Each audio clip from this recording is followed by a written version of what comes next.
Welcome to Man Does Tech, where I solve the problems you didn't even know you had. In this video, I will explain how to make delicious donuts using a donut maker.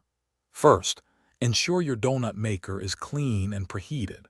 A quick spray of non-stick cooking spray or a light brush of oil on the plates will help your donuts release easily. This simple step prevents sticking and ensures perfectly shaped treats every time. Getting everything ready beforehand makes the process smooth and enjoyable. Now let's talk about the batter.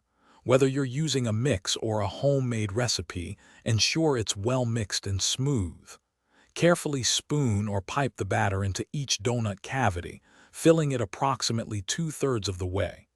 This leaves room for the donuts to rise without spilling over.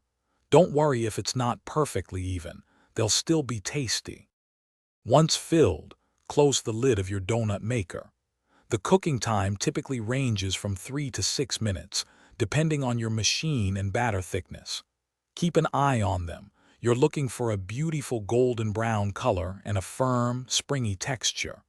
Resist the urge to open the lid too often, as this can affect the cooking process. When your donuts are perfectly cooked, gently remove them from the maker using a silicone spatula or tongs. Transfer them to a wire rack to cool completely before adding any toppings. This cooling step is crucial for glazes to set properly. Now comes the fun part. Glaze, sprinkle, or dust with cinnamon sugar. Enjoy your homemade treats. Thanks for watching. If you found this helpful, don't forget to like and subscribe.